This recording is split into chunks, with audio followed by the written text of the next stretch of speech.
Gold, trusted gold buyers. మీరు తాకట్టు పెట్టిన బంగారాన్ని విడిపించి ఈ రోజు ఉన్న మార్కెట్ ధరకు కొనబడను. ఆయన సీజ్ ద షిప్ అంటే 2 తెలుగు రాష్ట్రాలు వణికిపోయినాయి. అలాంటి వ్యక్తి చేత మళ్ళీ పోలీసుగా ఏం చూపించబోతున్నారు, ఎలా చూపించబోతున్నారు, రియల్ లైఫ్లో ఇచ్చిన ఆ ఇంపాక్ట్ని ఎలా మ్యాచ్ చేయబోతున్నారు? అంటే పవన్ కళ్యాణ్ గారికి సక్సెస్తో ఫెయిల్యూర్తో లేని స్టార్డమ్ అండి అయింది. అది మీకు తెలుసు. డిప్యూటీ సీఎం గారు అయ్యారు కాబట్టి తీసుకోవాల్సిన కన్సర్న్స్ ఇందాక నేను చెప్పినట్టే తీసుకున్నాం తప్ప సెట్లోకి వచ్చిన తర్వాత యాక్షన్ ఉన్నప్పుడు డిప్యూటీ సీఎం గారు యాక్ట్ చేయట్లేదు. సూపర్ స్టార్ దాని ఏమంటారు స్టార్డమ్ ఉన్న ఒక power star Pawan Kalyan act చేస్తున్నారు అక్కడ. సో ఆయన ఒక నటుడిగా ఆయన ప్రస్థానం స్టార్ట్ అయింది కాబట్టి సెట్లోకి వచ్చినప్పుడు నటుడుగానే ఉంటారు. ఇంక ఇప్పుడు మనం ఈ డైలాగు డిప్యూటీ సీఎం గారు చెప్తే బాగుంటుందా బాగోదా, లేకపోతే డిప్యూటీ సీఎం గారు జీన్స్ వేసుకోవచ్చా, డిప్యూటీ సీఎం గారు ఇలాగ టోపీ పెట్టుకోవచ్చా, ఇన్ని ఆలోచిస్తే సినిమా తీసుకెళ్ళాం. అండ్ బయట ఉన్న ఇమేజ్ని మ్యాచ్ చేయడం అనేది సినిమా అంటే ఆయనకు ఓన్లీ సినిమాలు నచ్చిన వాళ్ళు ఉంటారు. బయట ఆయనకి అశేషంగా సినిమాలకు సంబంధం లేకుండా ఆయన ప్రేమించే వ్యక్తులు ఉన్నారు. అంతే కదా, కరెక్ట్. ఓన్లీ ఆయన అభిమానించే వాళ్ళే అంటే ఆయన ఎప్పుడో పదవుల్లోకి వెళ్ళిపోయేవాళ్ళు. ఆయన కష్టపడి 10 సంవత్సరాలు స్ట్రగుల్ అయ్యి ప్రజల హృదయాలను గెలుచుకున్నారు కాబట్టి ఇంకా ఆ ఇమేజ్ని మళ్ళీ దాన్ని తీసుకొచ్చి సినిమాలో పెడదాం అండ్ ఇన్ఫ్యాక్ట్ ఆయన ఇష్టపడరు. నేను ఒక సన్నివేశం అనుకుంటా, ఒక ఆడియో ఫంక్షన్లో చెప్పాను నేను. ఇప్పటన్కి వెళ్తున్నప్పుడు ఆయన టాప్లెస్ టాప్ వెహికల్ టాప్ మీద కూర్చొని వెళ్ళారు. అలాంటి సీన్ నాకు చాలా నచ్చింది. అది చేద్దాం అన్నప్పుడు కళ్యాణ్ గారు ఆయన చీవట్లా అనలేం కానీ హరీష్ అది ఒక ఎమోషనల్గా నేను తీసుకున్న ఒక డెసిషను, ఒక ఎమోషనల్గా నేను ఒక పర్పస్తో వెళ్ళిన పని అది. దాన్ని నువ్వు ఏదో కమర్షియలైజ్ చేసి సినిమాల్లో అది అది అది నా ఎమోషను, దాన్ని నువ్వు ఎంటర్టైన్మెంట్లో పెట్టడం ఒకసారి ఆలోచించు అన్నారు. అయితే పొలిటికల్గా ఇప్పుడు మీరు ఆ సీజ్ ద షిప్ అనే డైలాగ్ చాలా ఫేమస్ అయింది. అది పెట్టాలంటే 2 నిమిషాలు ఆలోచిస్తే సీన్ వస్తుంది. అవి ఆయన ఎంకరేజ్ చేయరు. పాలిటిక్స్ వేరు, సినిమాలు వేరు. ఆ రెండింటి మధ్య గీతని భగవద్గీత అంటారు చూసారా మా టీజర్లో ఉంటూ అలా గీశారు ఆయన. ఈ పంచెస్ మొన్న అంటే ఒక 1 వీక్ బ్యాక్ కోనా వెంకట గారిని నేను ఇంటర్వ్యూ చేశాను సార్. అదే చైర్లో కూర్చున్నారు కోనా వెంకట గారు. ఆయన ఇంటర్వ్యూ మొత్తం మీద 3 సార్లు ప్రస్తావించారు మీ పేరు. పంచ్ లైన్లు, ఆ పంచ్ లైన్లు పవర్ఫుల్గా పేలేటట్టు 1 లైనర్స్ రాయాలంటే హరీష్ తర్వాతే. ఇదే మాట 3 సార్లు అన్నారు ఆయన ఇంటర్వ్యూ మొత్తం మీద. అది టాలెంట్ అనొచ్చా, లేకుంటే అవలేలుగా మీకు అబ్బిన కళ అనొచ్చా, ఎలా చూడొచ్చు? ముందుగా ఆయన అన్నాడు కాబట్టి అది ఆయన అభిమానం అనొచ్చు. ఫస్ట్ ఆయన దగ్గర మేము పనిచేశాను కాబట్టి డెఫినెట్గా నేను గురూజీ అని పిలుస్తాను. సో తన శిష్యుడి గురించి తను గర్వంగా ఫీల్ అయిన సందర్భం నాకు చాలా ఆనందంగా ఉంది. చెప్పాను చిన్నప్పటి నుంచి పుస్తకాలన్నా అక్షరాన్ని నమ్ముకున్నాం, ఆస్తులు కాదు. సో మేబీ అమ్మ అలా పలుకుతుంటుందేమో అంతే. రామయ్య వాస్తవయ్య సినిమాలో కూడా ఒక లిరిక్ ఉంటుంది, నిప్పుకైనా తుప్పు పడితే కడిగి పారి పండగ చేసుకో అని చెప్పేసి ఒక లైన్ ఉంటుంది. అవునండి, మీలో నాకు నచ్చేది అదే. Thank you sir.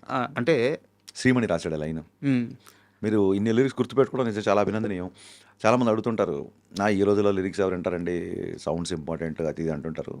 వాళ్ళందరికీ మా ఐ డ్రీమ్ యాంకర్ రాజా గారు ఒక మైల్ స్టోన్ అంటారా లేదా దాన్ని ఏమంటారు, ఒక టర్నింగ్ ఉదాహరణ.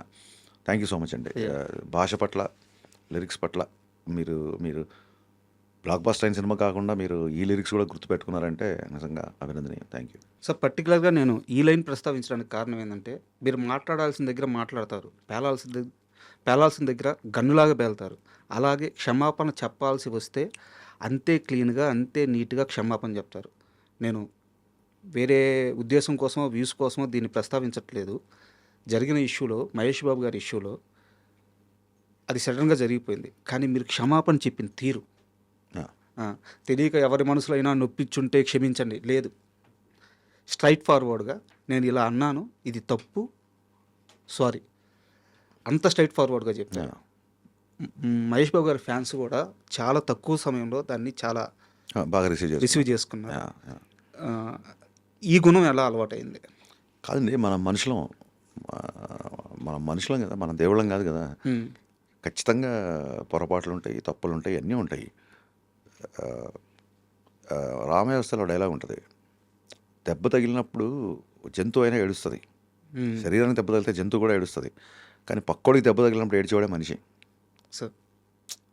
ఎనీ యానిమల్ సొంత బాడీకి అయినప్పుడు ఏడవడం కామన్, బట్ ఎవరికైనా బాధ వచ్చిందంటే మన కళ్ళమ్మ నీళ్ళు వస్తాయి కదా, ఇందాక మీరు చెప్పిన సిచ్యువేషన్ రిలేట్ అవ్వడం కానీ, లేకపోతే ఎవడో ఒక చిన్న పిల్లోడు వర్షంలో అడుక్కుంటున్నాడు అనుకోండి, మనకు తెలియకుండా మనం ఎమోషనల్ అయిపోతాం. అది మనిషి తత్వం, మనిషి గుణం. ఆ నేచర్ పుట్టుకుతున్న డైరెక్టర్లు కనుక అందరం ఒకటేసారి పుడతాం, ఒకటేలాగా పుట్టిన వాళ్ళం కదా. పుట్టంగా నేను యాక్షన్ కట్టాను కదా హాస్పిటల్లో. సో సినిమా డైరెక్షన్ చేసినప్పుడు డైరెక్టర్, మిగతా విషయాలప్పుడు మనం మానవ మనోభావాలు కానీ, ఉద్వేగాలు కానీ అవన్నిటిని రెస్పెక్ట్ చేయాలి డెఫినెట్గా. ఎవరు ఏ డైరెక్టర్ అలాగా పుసుకున కావాలని చెప్పి తెలియకుండా పెట్టినా, కామెంట్ పెట్టినా ఏ ఫ్యాన్స్కైనా కోపం వస్తుంది. సో పొరపాటు జరిగింది. అది మళ్ళీ చాలామంది కొంతమంది ఫేక్ ఏ అది ఇది అనుకున్నారు. కాదుకండి, అది పొరపాటున నేనే చెప్పానని. అంటే నేనేమనుకుంటానంటే, నా ఇంటెన్షన్ కరెక్ట్ కానప్పుడు, నా ఇంటెన్షన్ కరెక్ట్గా ఉన్నప్పుడు, నా ఇంటెన్షన్లో తప్పు లేనప్పుడు, నా ఉద్దేశం లేదా నా ఇంటెన్షన్ కరెక్ట్గా లేనప్పుడు మనకు భయం ఉంటుంది. నా ఇంటెన్షన్ కరెక్ట్ అయినప్పుడు, నా ఉద్దేశం అది కానప్పుడు సారీ చెప్పడానికి చాలా ధైర్యంగా ఉంటుంది. కరెక్ట్. నాకు సారీ చెప్పడానికి నేనేం గొప్ప ఉండో లేదా ఇంకా చాలా ఉత్తమం ఉండో అని చెప్పుకోవట్లేదు. ఆ ధైర్యం నాకు ఉంటుంది.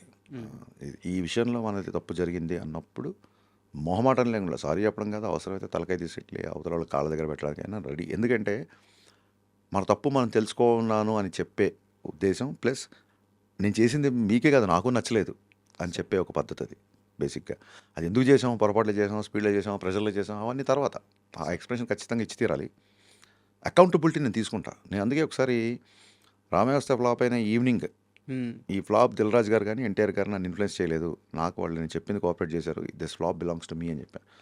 ఇప్పుడు మిరపకాయలు, గబ్బర్ సింగ్లు, డీజేలు వచ్చినప్పుడు నావి అని, మిస్టర్ బచ్చన్లు, షాకులు వచ్చినప్పుడు నావి కాదు అని ఇంకోళ్ళకి తోసేస్తే దాన్ని ఏమంటారు, తల్లికి కానీ తండ్రికి కానీ అంగవైకల్యంతో పుట్టిన పెట్టి కూడా తన బిడ్డే. నేను డిజోన్ ఎలా చేసుకుంటాం మన సినిమాని? ఒక రిజల్ట్ తప్ప ఆ విషయంలో అన్నీ మనం ప్రేమించి చేసినాయి కదా. కరెక్ట్. ఒక రిజల్ట్ ఒకటే మనకు నచ్చలేదు, మిగతా అన్నీ మనకు నచ్చినాయి. అంత మాత్రం చేత సినిమాని డిజోన్ ఎలా చేసుకుంటాను నేను?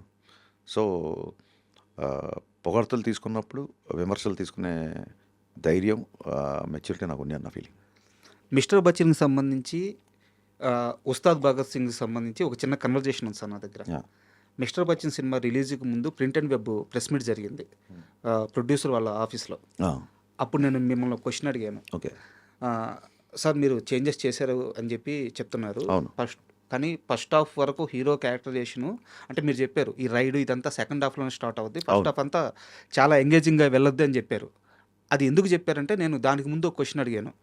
రవితేజ గారిని ఆయన జానర్లో ఎనర్జీగా చూసి చాలా రోజులైంది, ఇది కూడా మళ్ళీ రైడ్ సీరియస్గా ఉంది అని చెప్పి ఒక క్వశ్చన్ అడిగితే, రైడ్స్ కానీ ఆ సినిమాలో ఉండే సీరియస్ టోన్ అంతా సెకండ్ హాఫ్లో వస్తుంది, ఫస్ట్ హాఫ్ అంతా చాలా ఎనర్జెటిక్గా ఉంటుంది అని చెప్పి మీరు చెప్పింది కరెక్ట్ కూడా. కానీ సెకండ్ హాఫ్ ప్లేస్ అవ్వలేదు. ఉస్తాద్కు సంబంధించి కూడా మీరు వేరే ఇంటర్వ్యూలో ఒక మాట చెప్పారు, పవన్ కళ్యాణ్ గారు పోలీస్ డ్రెస్ వేసుకునేది సెకండ్ హాఫ్లోనే, ఫస్ట్ హాఫ్ అంతా వేరే టోన్లో, ఎనర్జీ టోన్లో, ఫ్యాన్స్కి ఎలాగో అలా ఉంటుంది. ఈసారి కాన్ఫిడెంట్గా ఉన్నారా సార్? అంటే మిస్టర్ బచ్చన్ రైటింగ్ సైడ్ చాలా second half disappointed. And main second హాఫే. నేను సినిమా ఫ్లాప్ అయినా సరే నాకు మిస్టర్ బచ్చన్ ఫస్ట్ హాఫ్ చాలా ఇష్టం. సెకండ్ హాఫ్లో అనుకున్న స్థాయిలో రైటింగ్ రాలేదు, కుదరలేదు, కొన్నిసార్లు సీన్లు కూర్చోవు. దీంట్లో పోలీస్ క్యారెక్టర్ మళ్ళీ ఏం చూస్తామని చాలామంది అడిగినప్పుడు చెప్పా, బాబు ఓన్లీ ఇంటర్వెల్ బిఫోరే మీకు పోలీస్ క్యారెక్టర్తో కనబడతారు, అప్పటి వరకు వేరే డ్రెస్సింగ్, వేరే స్టైల్ ఉంటుంది అని చెప్పాను. దానికి దీనికి ఎనర్జీకి సంబంధం లేదు బేసిక్గా. నెక్స్ట్ ఏంటంటే, లాస్ట్ సినిమా సెకండ్ హాఫ్ సరిగ్గా లేదు కదా అని చెప్పి ఈ సినిమా అంతా ఎలా వర్క్ చేసాం, ఈసారి అక్కడ సెకండ్ హాఫ్ అలా నేను పర్ఫార్మెన్స్ బద్దలైపోద్ది అని ప్రతిసారి క్యాంపెయిన్ చేస్తామంటే దాని ఉద్దేశం విలన్తో పంచ్ డైలాగ్లో, ఫైట్లో అని కాదు. ఆయన యొక్క చేసే ఇంటెన్స్ ఎమోషన్ సీన్స్ సెకండ్ హాఫ్లో ఎక్స్ట్రాడనరీగా ఉంటాయి. And for more videos, please subscribe to iDream. Please subscribe to iDream. Please subscribe iDream. And please subscribe to iDream. For more videos, subscribe to iDream. please like, share and subscribe to the channel. Congratulations, iDream. Subscribe to iDream. Subscribe to iDream. So subscribe to iDream Media. iDreamకి, iDream team అందరికీ huge congratulations. Please subscribe iDream Media. Please subscribe to iDream. Subscribe iDream. Please subscribe to iDream. iDream అంటే నా కళల ఛానల్ను subscribe చేసుకున్న నోరు తిరుగుతలేదు, మీరైతే గంట గుర్తు కొట్టండి. For more such videos, please subscribe to iDream. Subscribe to iDream. Please subscribe to iDream. Please subscribe iDream Media. Please do subscribe to iDream. Please subscribe to iDream Media. For best entertainment and information, please subscribe iDream. And don't forget to subscribe to iDream.